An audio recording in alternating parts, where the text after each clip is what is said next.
Well, joining us now to talk more about all this from Berkeley, California, is Hatem Bazian. He is a professor of Middle East cultures and languages at the University of California, Berkeley. Thanks very much for being with us. So I want to ask you, first of all, about this Board of Peace, which was initially conceived as a way of dealing with post-war Gaza, but it's now expanded. But as far as Gaza goes, it was mentioned the lack of Palestinian representation here. How problematic is that for you?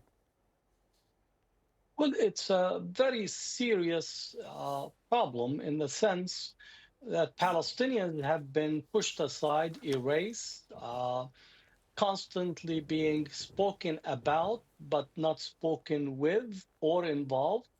This goes all the way back to the Balfour Declaration, passing through the mandate, through the British control of Palestine, to the UN Resolution 181, all the way up to the present, meaning that determining the future of a Palestinian land, Gaza, without the Palestinians themselves, who have been experiencing and living through a genocide, while the Board of Peace and the meetings in Davos are talking about an investment, a real estate development opportunity, data centers, the Riviera by Gaza be transformed into the Riviera. So I don't know whether it's to laugh or cry on the absurdities of talking about a board of peace while the genocide is still unfolding. Earlier in your report, Palestinians are still being killed by the Israeli military, and there is no end to the genocide. So this board of peace is going to add to the complexities of the problems that continue to erase and bypass the Palestinians. And where do you see Israel's role in all of this? You mentioned that there are attacks that are still going on in Gaza. Well, we, at least from the membership, Israel supposedly is a member of this Board of Peace. And the United States will continue to represent Israel's interests on the table. And as far as we know, Netanyahu still refuses to have anything resembling giving rights and recognizing the Palestinians' political rights, rights of self-determination, right of return, and so on. So I don't think that Israel will be persuaded to change or alter its path, considering that the United States just reaffirmed sending another $3.3 billion of military aid to Israel as we speak.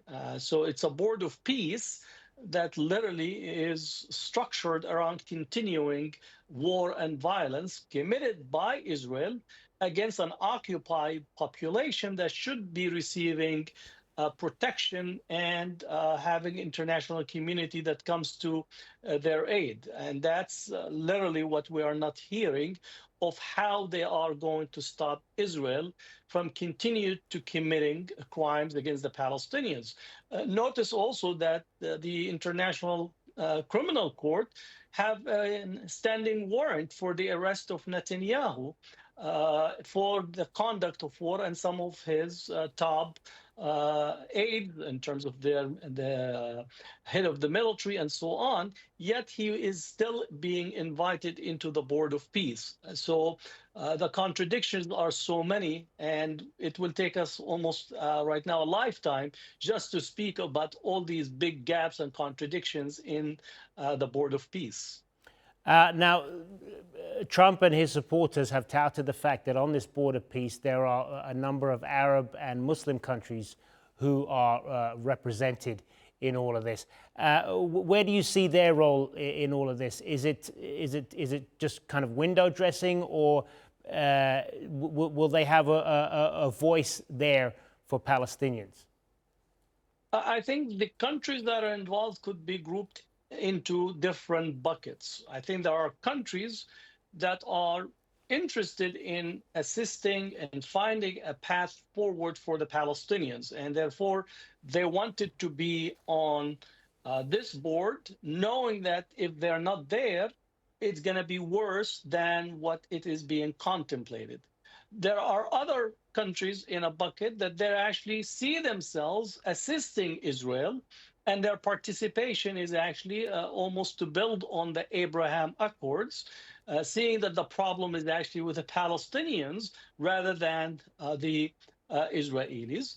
There are a third bucket of countries that don't want to antagonize Trump, considering that he basically conducts foreign policy on via Twitter and his social media platform. So they want to literally be there because they have considerable uh, economic interest, political interest, foreign policy interest, and therefore their participation is literally as a way to lessen the harm of Trump himself vis-a-vis the policy toward their own country. So literally, it's a board of peace that almost everyone that is there is participating for their own specific reason and purpose rather than addressing the major crisis that is at our hand. The major crisis is that we have a genocide that is unfolding.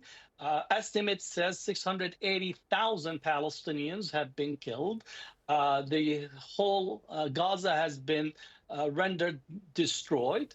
And yet, the Board of Peace is actually making countries, third countries, countries that were not responsible for the destruction, putting the resources for rebuilding. This is the first time in international order where the party that is responsible for the genocide is actually being rescued and being compensated by bringing countries to actually do the work that should be their responsibility. Israel is responsible under international law for the occupation and for the destructions, and they should be the country that should be responsible for the building, rebuilding, and the compensation for those that have been impacted by the unfolding genocide. So what we're seeing is a board where it's paid to play. You're asked to contribute $1 billion. This is not international law. This is literally a bribery structure where international system is no longer adhering to principles, which gets me to the larger question. What is the charter of this Board of Peace? What are the rules and regulations? What are the bylaws? Considering that they have appointed Trump for life, or that's how it's read, what are the mechanisms?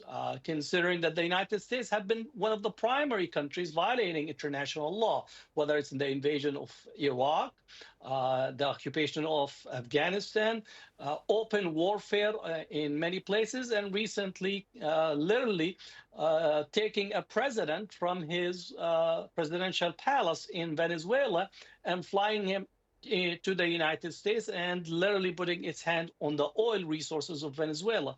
So a board of peace without any specific charter, rules, and regulations puts us into another crisis of the international system that we are seeing.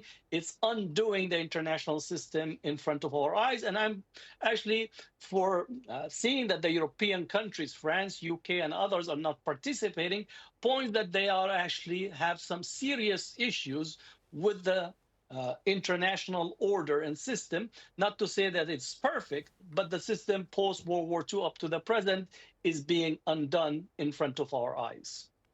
Good to get your perspective on this, Hatem Bazian. Thanks for being with us.